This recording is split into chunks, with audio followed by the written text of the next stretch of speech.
Assalamualaikum student. I hope the test was easy for you all. So today we are going to discuss a little about men and biology. This is the last chapter of our book. Men and biology. Biology के बारे में हम लोग पहले पढ़ चुके हैं. That's it is the study of life. Study of life से मुराद अब जितनी भी चीज़ें लाइफ से इंक्लूडेड हैं, अगर चाहे वो एनिमल हो, प्लांट हो, माइक्रो ऑर्गेनिज्म हो, इनके अंदर चलने वाले प्रोसेसेस हो या इनसे होने वाले प्रोसेसेस हो, जैसे प्लांट है, प्लांट से भी बहुत सारे प्रोसेस हो रहे होते हैं. डिफरेंट लाइफ साइकिल्स हैं, जैसे नाइट्रोजन साइकिल, कार्बन साइकिल और वाटर साइकिल. कितनी सारी साइकिल्स हैं जो चल रही हैं. प्लस इन्हीं प्लांट से जो है बहुत सारी जो है फूड चेन्स, फूड वेब बन रहे हैं, बहुत कुछ आगे बहुत कुछ हो रहा है, यानी कि और एक एनवायरनमेंट जी फ्लो हो रहा है. फिर हम एनवायरनमेंट के हवाले से बात करते हैं तो एनवायरनमेंट के अंदर भी जो है एनर्जी फ्लो है. एनवायरनमेंट के भी कुछ बायोटिक कंपोनेंट होते हैं, कुछ ए बायोटिक कंपोनेंट होते हैं. बायोटिक कंपोनेंट वो होते हैं जिनमें जान होती है, जानदार होते हैं, और ए बायोटिक कंपोनेंट वो होते हैं जिनमें जान नहीं होती. फिर हम जब मैन एंड बायोलॉजी या स्पेशली पढ़ रहे हैं, जबकि मैन भी एक एनिमल ही है, तो इससे मुराद हमारी ये होती है कि इंसान के ज़िंदगी पर बायोलॉजी के क्या क्या असरात आ रहे हैं, प्लस इंसान जो है वो अपने एनवायरनमेंट पे क्या क्या असरात डाल रहा है. तो अगर हम इसको सिंपल कहें, man and biology it's interaction between the man and the environment plus all the technologies which the man is using for its welfare, for the welfare of society और for the development of the country. अगर हम बात करें तो ये economical point of view से भी important है कि एक कंट्री को इससे क्या फ़ायदा हो रहा है. फिर इसके अलावा दुनिया में पाए जाने वाले, जो हमने बात की है ए बायोटिक कंपोनेंट्स की, ए बायोटिक कंपोनेंट्स के अंदर आ जाते हैं आपका एटमॉस्फेयर, पूरी एनवायरनमेंट, हवा, पानी, मट्टी, पहाड़, ये सब कुछ जो है ये सब एंटर हो जाता है किसमें, आपके सॉइल रीजन के अंदर. ठीक है. फिर अब अगर हम बात करते हैं कि अब ज़मीन की अगर हम बात करें तो ज़मीन से भी बहुत सारे ऐसे मिनरल्स निकलते हैं, बहुत सारे ऐसे सब्सटेंसेस हमारी ज़मीन में से निकलते हैं जो कि इंसानों के काम आते हैं. ठीक है. फिर इसके अलावा अब अगर हम अपने और जानदारों से हासिल की जाने वाली चीज़ों की तरफ देखें, जैसे कि अगर एनिमल्स हैं, दूसरे एनिमल्स हैं इंसानों के अलावा, तो उनसे हम कितनी फ़ायदेमंद चीज़ें हासिल करते हैं और फिर इन फ़ायदेमंद चीज़ों को मज़ीद और चीज़ों के अंदर कन्वर्ट करके हम इंसानों की फलाह के लिए, मैनकाइंड की बेहतरी के लिए यूज़ कर सकते हैं. ठीक है. तो अब क्या है, बायोलॉजी का डायरेक्ट ताल्लुक है इंसान की वेलफेयर के साथ, फलाह के साथ, उसकी तरक्की के साथ. इकोनॉमिकल पॉइंट ऑफ व्यू से भी हम देखें तो इंसानों के लिए बायोलॉजी बहुत इंपॉर्टेंट है, क्योंकि बायोलॉजिकल प्रोसेसेस के थ्रू क्या होता है कि इंसान जो है अपने लिए पैसे भी हासिल कर सकता है. कैसे? वो ऐसी चीज़ें बना सकता है जिनको वो खरीद सकता है, बेच सकता है और फिर उनसे अपने मुल्क के लिए पैसे कमा सकता है. ठीक है. तो अब हम एक चैप्टर का मैंने आपको जनरल इंट्रोडक्शन दे दिया. ठीक है.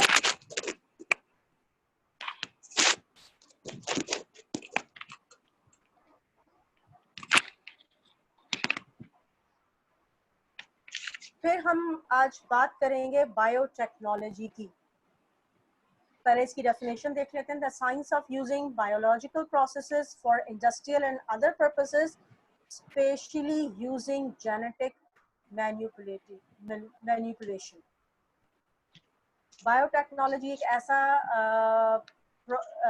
एक ऐसी साइंस है जिसके अंदर जो है हम यूज करते हैं biological processes for industrial uses and other processes. अब मिसाल देती हूँ मैं आपको दूध की. अब तो खैर बायोटेक्नोलॉजी के थ्रू दूध को भी जो हासिल किया जा रहा है, वरना पहले ज़माने में तो ये होता था कि लोग जो है वो जाते थे डेयरी फार्म वगैरह और वहां से जाके दूध ले लिया करते थे, कहते हैं ना बाड़े जा रहे हैं, हम बाड़े से दूध लेकर आ रहे हैं। लेकिन अब क्या है, वो डेयरी फार्म्स अब बाकायदा, जैसे अब हमारे पास फैक्ट मिल्क आने लगा है, ठीक है, टेट्रा पैक्ड मिल्क आता है जो कि स्टेलाइज्ड होता है ताकि उसके अंदर कोई माइक्रो ऑर्गेनिज्म की ग्रोथ ना हो सके। तो क्या होता है, अच्छा अब ये जो दूध हासिल होता है, इस दूध से बहुत सारी प्रोडक्ट्स बनती हैं, इससे बटर भी बनता है, इससे कर्ड्स भी बनती है, दही भी बनती है, योगर्ट जिसको कहते हैं, ठीक है। फिर इसी दूध की मदद से चीज भी बनती है। तो ये सब चीजों का जो बनना, जिसके अंदर बायोलॉजिकल प्रोसेस हो रहे हैं, यानी कि इसके अंदर कोई माइक्रो ऑर्गेनिज्म इसके अंदर उसकी डेवलपमेंट हो रही है, वो इनको फीड ऑन कर रहा है और उन्हें कन्वर्ट कर रहा है किसी और ऐसे सब्सटेंसेस के अंदर जो कि हमारे लिए फायदेमंद है। तो ये सब किसके अंदर आ जाता है, बायोटेक्नोलॉजी के अंदर आ जाता है। ब्रेड जो आप खाते हो, पिज्जा जो आप खाते हो, वो भी बायोटेक्नोलॉजी के अंदर ही आता है। कैसे, जो डो होता है, आटा होता है, उसके अंदर यीस्ट जो कि एक फंजाई की फॉर्म है, वो उसके अंदर ग्रो होता है और ग्रो होने के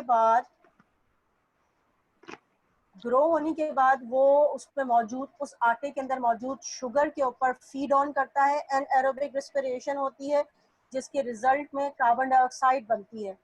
जब कार्बन डाइऑक्साइड बनती है तो कार्बन डाइऑक्साइड बनने की वजह से वो डो या फ्लोर जो है, आटा जो है, वो रेज हो जाता है, उठ जाता है। और उठने की वजह से क्या होता है कि उसके अंदर जो है वो उठने की वजह से उसके अंदर जो है काफी स्पेस पैदा हो जाती है और वो थोड़ा वॉल्यूम में ज्यादा हो जाता है। और फिर जब उसको हम बेक करते हैं तो क्या होता है कि वो फूला हुआ होकर बनता है, ज्यादा यानी कि फूली हुई रोटी की फॉर्म में बनता है, राइजन डो होता है वो, ठीक है। तो इसकी वजह से वो जो स्पंजी टेक्सचर ब्रेड में आता है, पिज्जा की ब्रेड में आता है, वो इसी कार्बन डाइऑक्साइड की रेज होने की वजह से होता है। और इसके साथ ही यीस्ट जो है वो अल्कोहल ही प्रोड्यूस करता है, और अल्कोहल प्रोड्यूस जो होता है वो बेकिंग के दरमियान इवेपोरेट हो जाता है।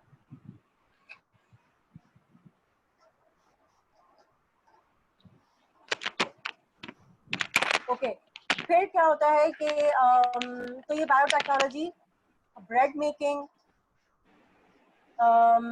Yogurt making, cheese making, butter and all, जितनी भी चीजें जो हम लोग बायोलॉजिकल प्रोसेस के थ्रू हासिल कर रहे हैं, उन सब में बायोटेक्नोलॉजी का किरदार मिस है। खेजर कह रहे हैं कि उन्हें मीटिंग में मैं ज्वाइन ज्वाइन कर कर दें। दिया। आ गया फेजर को एडमिट कर दिया बेटा मैंने।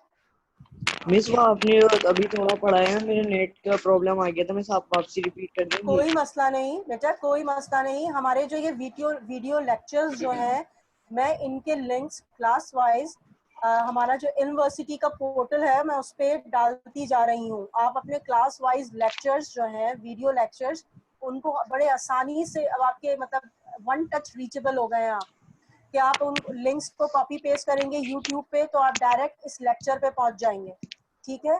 कोई चीज अगर मिस हो जाए तो परेशान होने की जरूरत नहीं है। सेंट ग्रेगरीज ने आप लोगों के लिए जो है ऐसा यूनिवर्सिटी पोर्टल के थ्रू हर मुश्किल को आसान कर दिया, सही है। तो बायोटेक्नोलॉजी के थ्रू हम क्या कर रहे हैं, हम बहुत सारे प्रोडक्ट्स हासिल कर रहे हैं, जैसे चीज, योगर्ट, ब्रेड एक्सेट्रा। अच्छा, अब बात आ जाती है यूजिंग जेनेटिक मैनिपुलेशन।